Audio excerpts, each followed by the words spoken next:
Are you a film fan who loves the ultimate home video experience? Look no further than The Disconnected.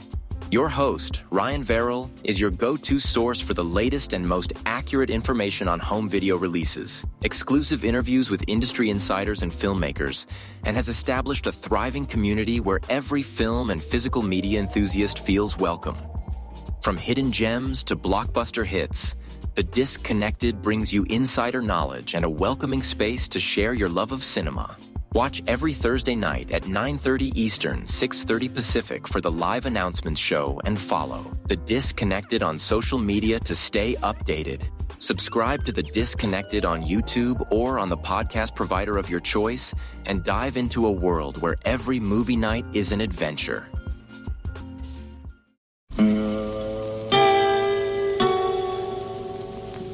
Hello, filthy movie lovers. My name is Gentry Austin. And I'm Casey Scott. And we're the hosts of the Sin Syndicate, film podcast for something weirdos, anti-criterion bros, and Joseph Sarno aficionados. Join us semi-weekly as we peer into the adults-only theaters and sticky-floored cinemas of the golden age of sexploitation, when the morals were loose, the laws were murky, and the intercourse was all simulated. Find us now on the Someone's Favorite Productions podcast network.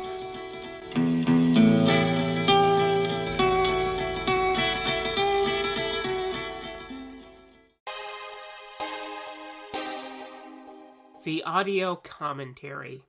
It's a dying art form, but here at One Track Mind, I, your wonky yet affable host Ryan Luis Rodriguez, analyze film through the prism of these embryonic forms of podcasting, one audio commentary at a time. Masterpieces, crapster pieces, live action, animation, cult classics, films literally no one has ever heard of.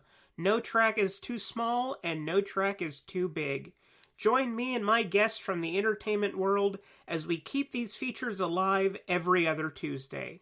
Hey, who else is going to discuss Bill and Ted's Bogus Journey one week and Citizen Kane the next? Us. That's who.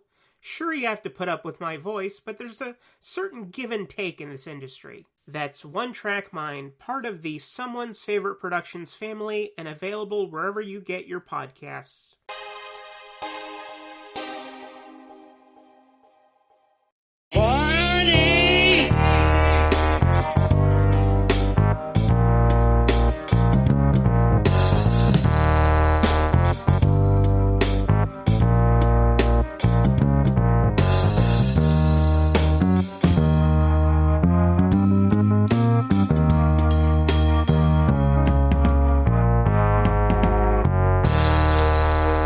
Welcome to the Life and Times of Captain Barney Miller podcast. I'm your host, Mike White. Joining me, of course, is the one and only, the Mole himself, Chris Tashew. I am the Mole, and in the next season of Barney Miller, I become a police officer. So that's a thing. Yeah, so don't look too hard at my face because I will definitely not play a major part of the show's casting moving forward. On this episode, we are wrapping up the second season. We normally do 3 episodes. We're going to talk about 4 this time. We're talking about the 4 final episodes of season 2, Massage Parlor, The Psychiatrist, The Kid, and The Mole.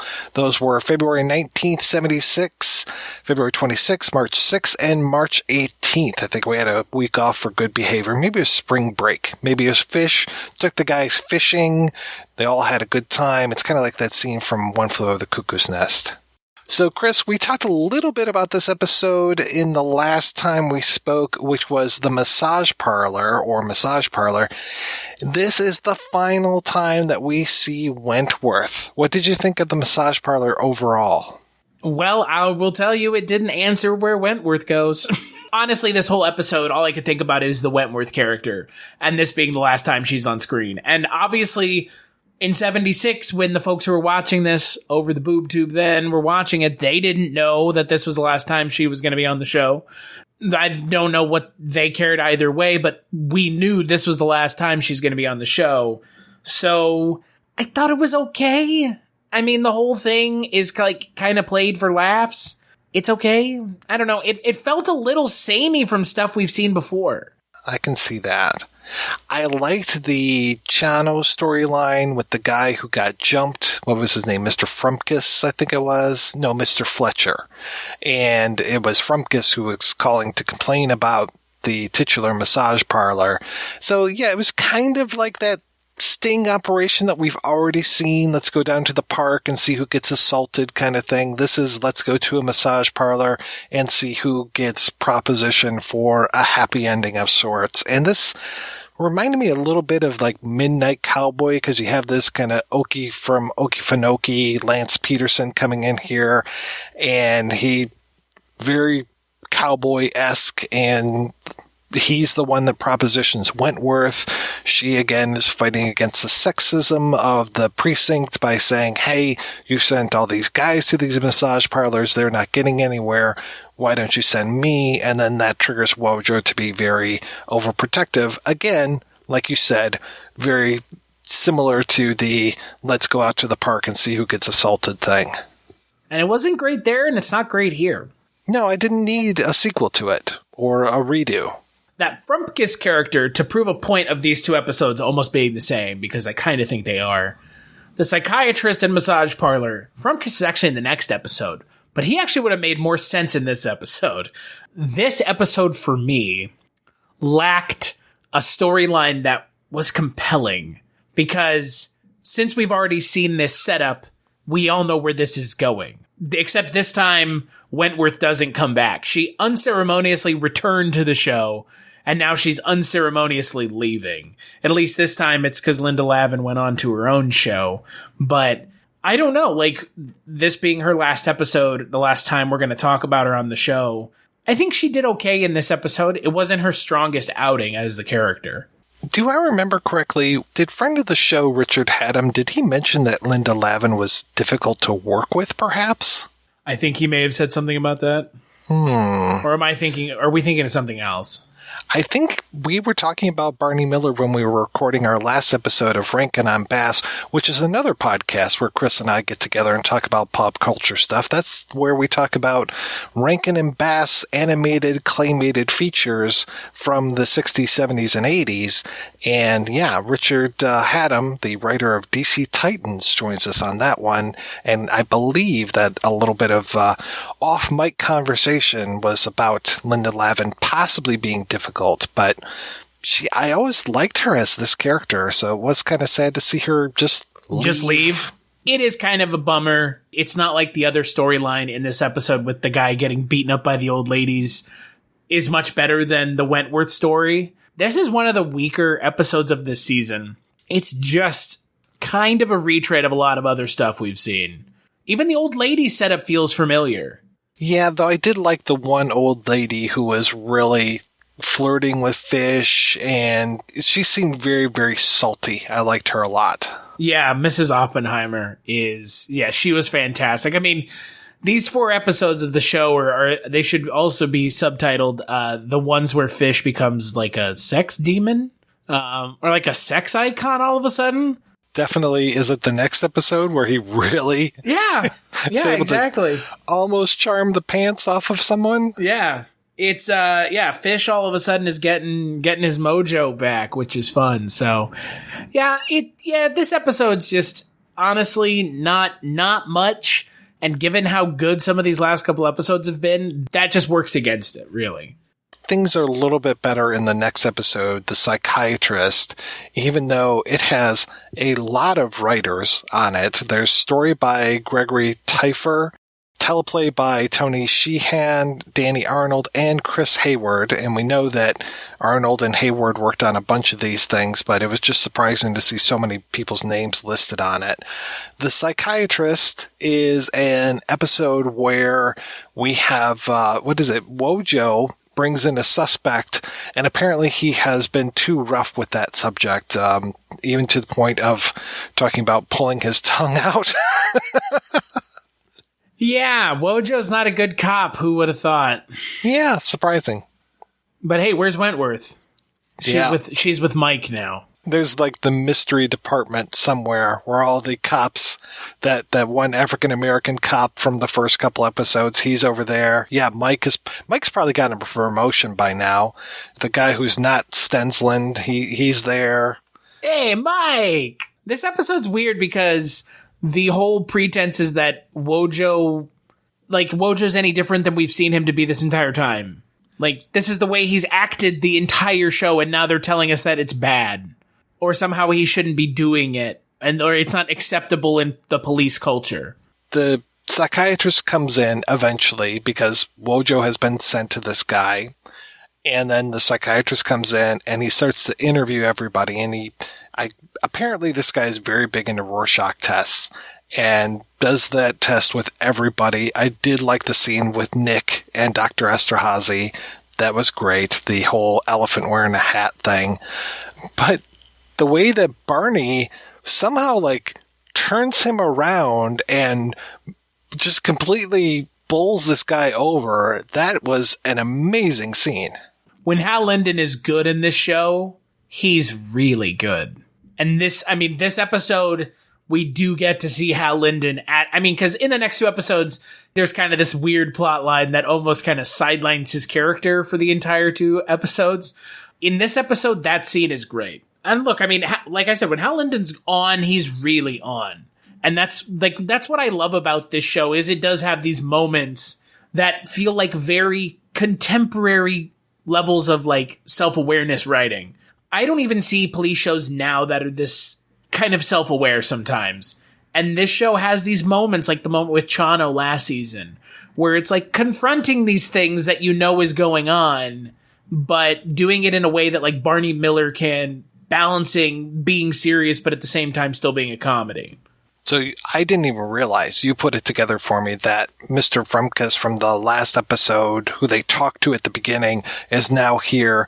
I swear he said Frumkus, and now we've got Fromkus, but I imagine they have to be the same person because this guy is super upset again about lewd behavior. He's been knocking over all these newsstands where they have these papers. Basically, it sounds like the kind of stuff they get handed on the street in Las Vegas where it's hey, call up this escort. It seems like whole newspapers full of that stuff. And then they start reading them. And then Inspector Luger shows up and is doing the old pervert man thing.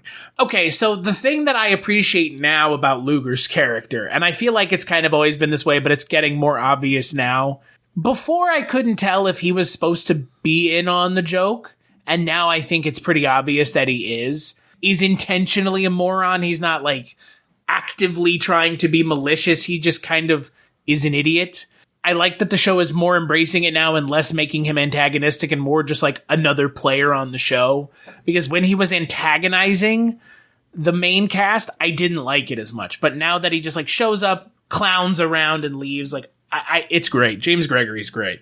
Yeah, he's not making racist Asian jokes. He's not making Polish jokes. Now he seems to actually care about the guys, too. When he comes in, it's hey, Dr. Esterhazy, Wojo's a great cop kind of thing, which I don't think the Luger of, say, 10 episodes would have done that. No, and now he does, and it's appreciated because James Gregory is a great actor, as seen in this scene, as seen in pretty much everything that we've seen him in this season. Sans maybe some of the early episodes, but I don't think he's really been around this season too much. It feels like maybe every 5 episodes we'll see him. Yeah. Yeah, we should probably have a Luger watch. Maybe make a little sound effect that we can do a morning shock jock kind of thing and just oh, it's Luger. Luger is here.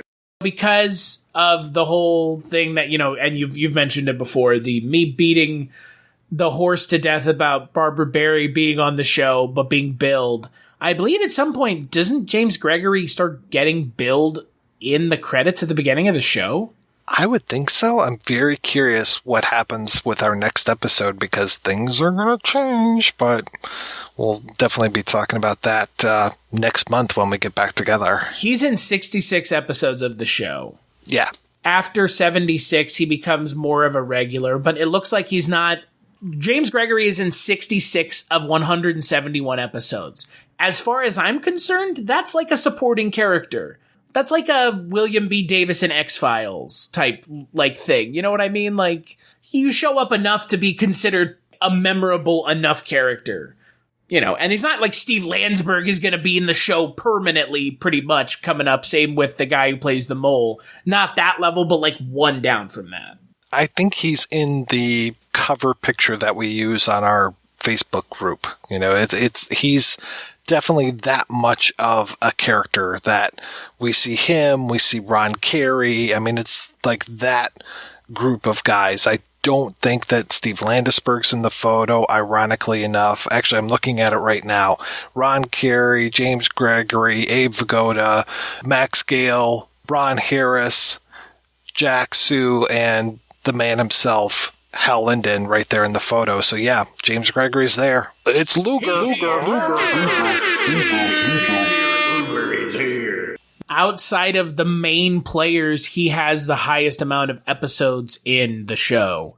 So he actually, funny enough, do you want to take a guess who he actually has more episodes than of the titular main cast of the show? Well, definitely more than Barbara Barry. We know that. I know, but it's someone it's one of the main cast. I bet you it's Fish. Yeah, it's Abe Vigoda. He has 3 more episodes than Abe Vigoda. That's how big of a character this guy is. And is going to be more, obviously, given how little Abe Vigoda... I mean, like, this is the end of the show as we know it in some respects. It's kind of a weird thing. Like, we didn't really have any of this with Kolchak. But, like, when we get to this final episode, that's kind of the end of the show in a lot of ways. No more Chano. Yeah. So let's talk about the next one, which is... And I was very surprised about this. It is the episode called The Kid.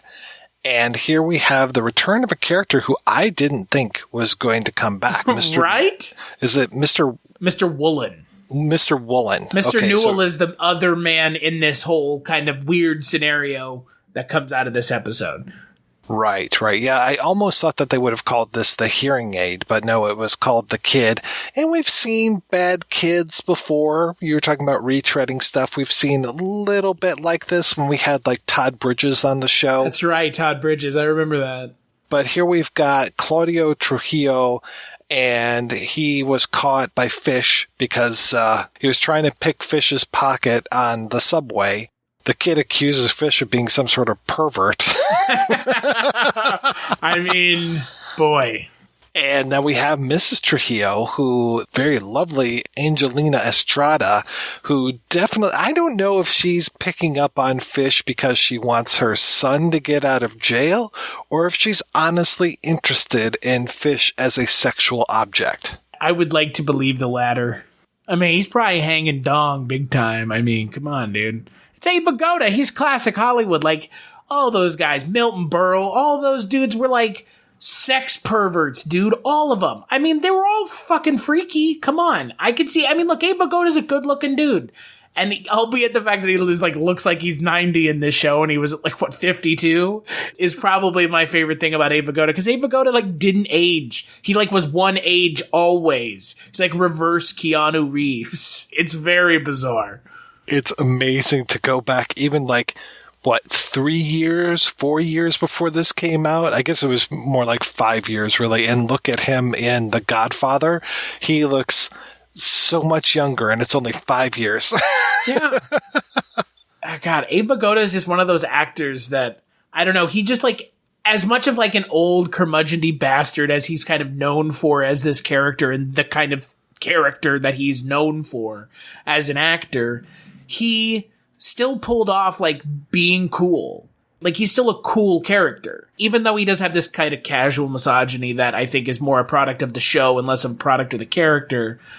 He still is a cool character. Like he's a cool character. Like his kind of just cynical bullshit all the time is cool. And it jibes with me, obviously. It jibes with you too, because that's like still pretty contemporary character writing. He has the old man stuff down. Mm-hmm. Like his walk when he shuffles off to the bathroom. Oh, it is just perfect. And the way he says things. I mean, the way he delivers lines is so dry and just so matter of fact. And it's great. I mean, it plays to Abe Vigoda's strengths as an actor. And yes, I believe he's a sex symbol. Yes, I believe, honestly, she wanted Fish's dick, really. I noticed a few times throughout these 4 episodes that we watched when he was getting such big laughs and he would have to do something to kill time while the audience was laughing. And there was one where he just started like looking around and it was just like, what are you doing? But I was like, okay, it's just like a fishism or something. So I love that he gets those big laughs. Well, at least it's better than a couple episodes back where he was straight up corpsing while they were laughing. When I forget was it the episode? It's the episode where the guy comes in and he like keeps scooting his chair closer to Fish. And then as he's getting closer and Abe Vigoda's having to move back, the guy, like Abe Vigoda is visibly laughing, trying so hard to not laugh. And like, again, it's just, I really would love to have been able to watch this show being filmed live because it must have been a blast. It really must have. All like the stuff that we didn't get to see in the actual show must have been just wild. So we've got the whole Fish story going on, and then we've got the Mr. Woolen character who comes back from a few episodes ago. He's the guy who found the $3,500 just sitting on the street and brings it into the precinct like a good citizen. And now it's not quite 30 days later, and I did kind of like that they fucked him over by like, oh, hey, that was February. So you aren't getting the money now. You have to come back tomorrow. As he's just so ready to spend all this money. But then as fate would have it, when he comes back the next day, they've apprehended this guy, Victor Newell, who was trying to rob a hearing aid store. I don't necessarily understand him trying to rob the store. I guess he was just trying to rob it of a hearing aid because he doesn't have his hearing. That segment of him, and especially of Barney trying to talk with him, everybody trying to talk with this guy, it was really kind of heartbreaking, especially to realize like that this hearing aid was going to cost him, what do you say, $250? And in 1976 money, that was quite a bit. I mean, it's still quite a bit. Yeah. Didn't work for you? It's just such a fucking lame joke. It's such an easy joke, right? Like having the characters go like, oh, say something and like, I didn't hear that. Like, oh my God. Like, and look, the scene with Victor Newell's character, or Victor Newell, who's the character's name, and the Mr. Woolen, when he gives him the money for the hearing aid, it's a good scene, right? Like it's a genuinely heartwarming scene. And that is such a nice contrast for like all the bullshit before that. That was just really not good. It's not like I was offended or anything. It's just not funny because we've seen it a million times. I loved that Yamana gets some really good laugh lines in here. Him trying to talk Mr. Newell into betting on a horse, talking about how much money he would have if he didn't bet on horses. And then when he's being offered some money later, he's like, oh, I've got a couple horses in the 4th race I could bet on. But he can't take the money. Conflict of interest. I was pleasantly surprised at the end of the episode when Fish is making plans for an assignation only to have him be planning that with Bernice. For once, Bernice is not a punching bag, that he actually still wants to get with her, meet at some hotel out of the way, and have wild, passionate love. Yeah, that's a great little joke, right? You know, oh, you think it's going to be with... And, like, they do subvert your expectations enough by having Fish go to that house and go see Mrs. Trujillo, right? Because they mentioned that he does go there. It has a good payoff. We haven't mentioned yet, and we should mention, because it factors pretty heavily into these 2 episodes, how Lyndon broke his foot in real life. And then they had to write it into the show. They kind of just have Barney out of the way most of the episodes. He's just kind of like hanging out off to the side. And in this episode, it's just like the whole scratching the leg thing. But it's like just explained off screen, or not, it's like explained on screen, but not really. It seems like they had to just like figure out some bullshit joke, like, oh, I slipped while fixing a light bulb in the bathroom. I was glad that Wojo's the only one who has the guts to ask Barney what happened. Yeah, me too. Like, I'm glad it's like when an actor gets pregnant, right? And it's like, how do we handle this? It's like, at least they didn't just like write him off the show completely. At least they were like, oh, okay, like we'll just, we'll make some jokes. But I felt like a little bit of a reduced role in these episodes for sure.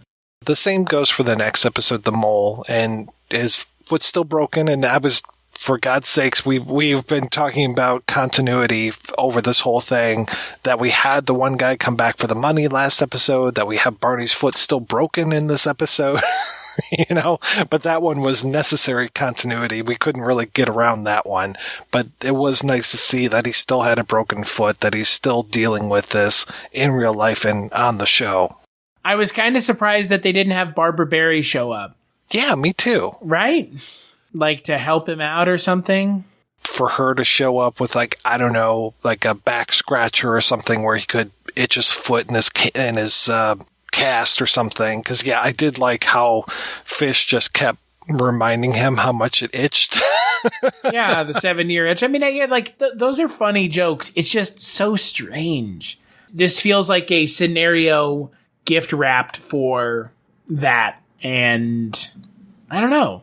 They don't go for it. It's weird. I mean, again, they don't really know how to write female characters on this show, so I should be surprised. But hey, first appearance of Ron Carey. Yeah, Angelo Molinari. A.K.A. the Mole. There's a lot of stuff going on in this episode. There's the whole idea of, Barney's foot still being broken, so we get those jokes. There's Fish needing the hemorrhoid operation, which is a pretty good storyline, and I liked his little hemorrhoid donut, and that we just saw that in Blood Money, the pre-code film that is a Patreon exclusive for the Culture Cast. That was very nice. The whole thing of Dr. Crane and Philip Schroeder, the two guys that are fighting, what was it, in the hotel or something? I think it was a hotel. And then we've got that whole thing. And then Severin Darden, who is one of my favorite character actors, showing up as Mr. Randolph Cook, a street person who is trying to have a warm place to spend the night in the 12th precinct jail cell, but kind of per all of this other stuff going on, it's just way too noisy, way too loud. Molinari, once he gets in the cell, won't shut the fuck up. Yeah, he straight up will not shut up. Just keeps complaining about his chosen profession. Maybe that's why he joined the police academy. He's just having such a hard time with all the stuff he has to pay for in order to be a cat burglar, and only to finally have someone who's brave enough to follow him through the sewers. And man, I know I've seen that clip before of Harris busting into the precinct, just shouting, "I fell in the sewer." And all that shit all over him, all over Wojo, all the guys reacting, and just Barney hiding in his office and calling Wojo on the phone to get the story. It was good stuff. That A-plot with Ron Carey is pretty good. I'm curious to see what his version of the character, I don't know, I'm assuming the character that he played in this episode is nothing like the character he ends up playing on the show.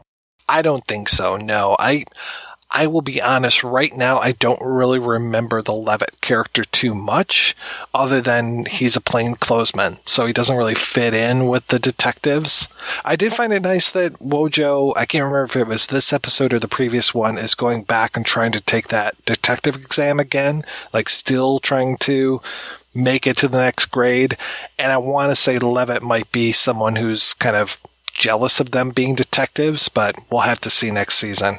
I'm really curious because I know that him and Landsberg aren't main characters next season.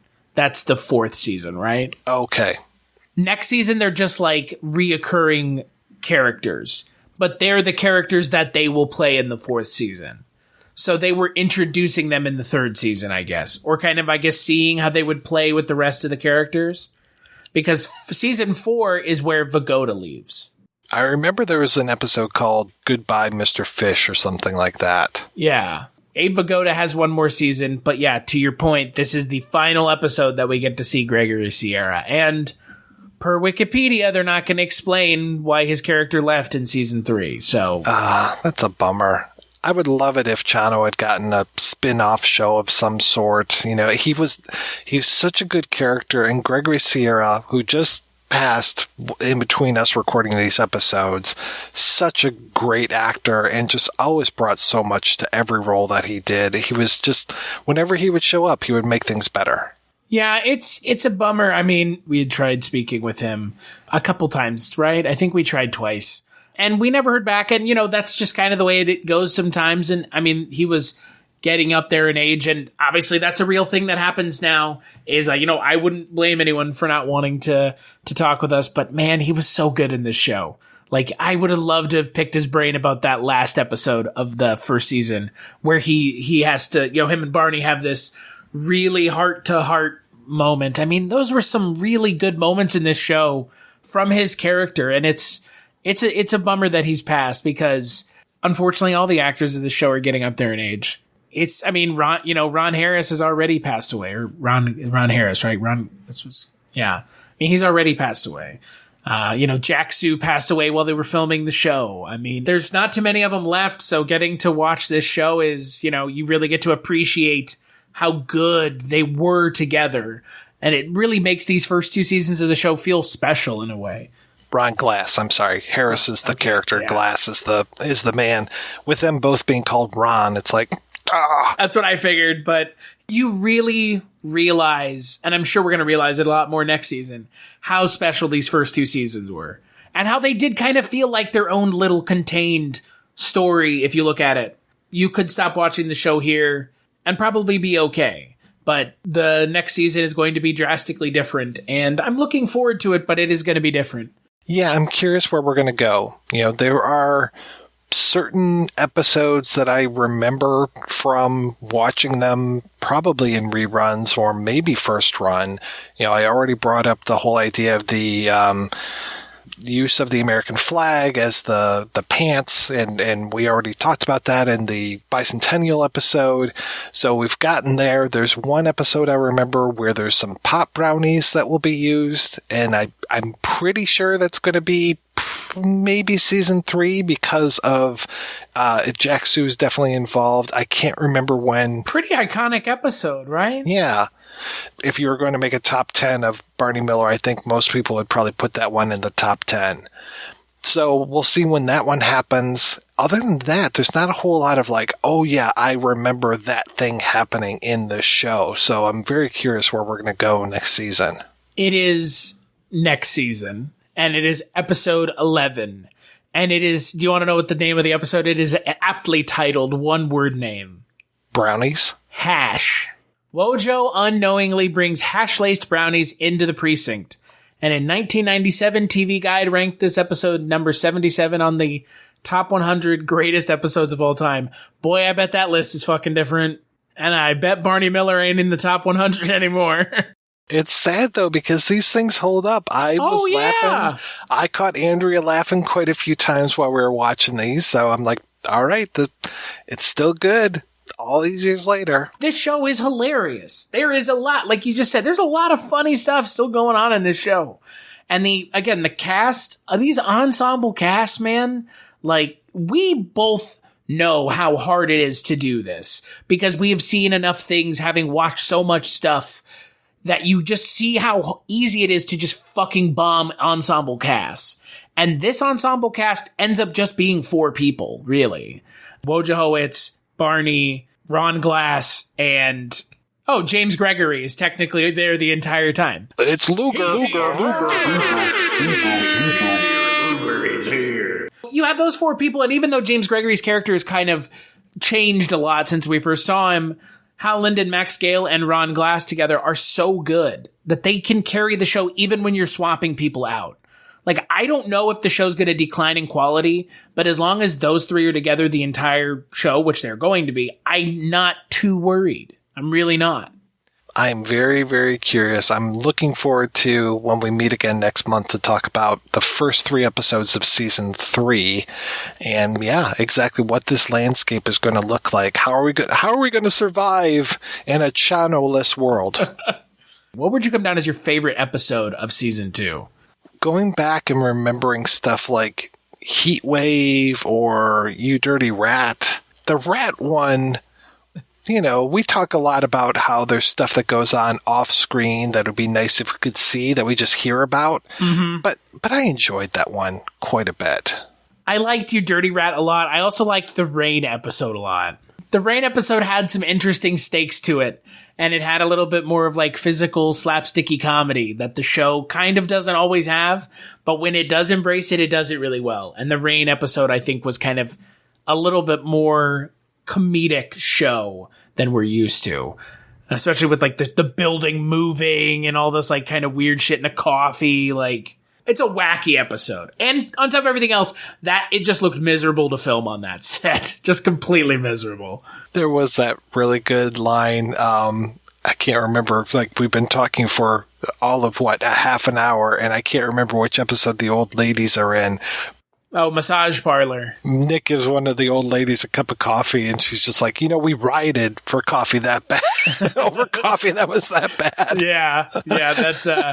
The coffee thing is pretty great. I mean, I like that it's now it's like a thing now. I think it started this season. Actually, I think, didn't it start in the Rain episode? It might have, because they filtered that water through. Nick was convinced that the water would be okay because it filtered through all of the roof. Exactly, yeah. So yeah, we still have Ava Goda for a while, and then we still have Jack Sue after that. So this is kind of a weird spot. I liked this season. I liked what this season brought. I liked that Wentworth was in this season some more. I think it's unfortunate that Barbara Barry was in this season for seemingly the rest of the show. She'll show up so sporadically it doesn't even matter. I think the season was overall just as good as the first season. When I was growing up, I had obviously I was very grown because CDs weren't even a thing until I was like 18 or so. But when I was coming up, I had a CD of TV themes. So I got very used to that version of the Barney Miller theme. And I think that's what we use to play out every episode is that particular version. I can't remember when that version comes into existence, because if you watch all the openings back to back to back to back, you'll notice just how much the theme changes. And so eventually we're going to get there to like the theme, but I'm curious with next season how different the theme is going to be. Well, and next season we do get another female character. So yeah, we get June Gable, who plays Detective Maria Batista. She's in a couple episodes, 2 to be exact. She sounds fiery. Maybe. I don't know. I have no idea with this show anymore. Like, I love that this show just kind of has its own internal logic and it kind of works by it. Even if it just kind of has characters going in and out of the ethereal plane seemingly at random. And there they go, off to their planet again. I am very curious, since the second and third episodes of next season are called Quarantine Part 1 and 2. Oh, Jesus Christ. Get to see someone else endure quarantine. Exactly. Well, Chris, when you are not talking about Barney Miller, where can people find you? Find me over at the Culture Cast. That is culturecast.com, talking movies. Mike and I also do another podcast together talking about the Twilight Zone 1985. It's called Dreams for Sale, so you should check that out. And you can follow me on Twitter at Christmas Claus. That's where I post all the things I work on. What about you, Mike? As always, I am available to hear every week at the Projection Booth Podcast, which is available at projectionboothpodcast.com. I want to thank everybody for listening. I want to thank John Walker for our theme song. If you want to make us really happy, go on over to iTunes and rate and review the show. Feel free to follow the show. Have you noticed that iTunes changed subscribe now to follow? Did you notice that? I did not. Apparently, 45% of people think that subscribe means that you have to pay for it. Oh, my. We will never charge you for an episode of the Barney Miller podcast. I'm not sure I would ever charge anyone for any episodes of my podcast, any podcast I work on. How could I logically charge for something I've been giving away for free for 8 years, 7 years? Like, what all of a sudden, what, you know what I mean? Like, it's kind of like charging people for oxygen. You've had it for so long at this point, how could you? Well, it's like the drug dealers say, the first 8 years are free. Yeah, right. Tell Spreaker that.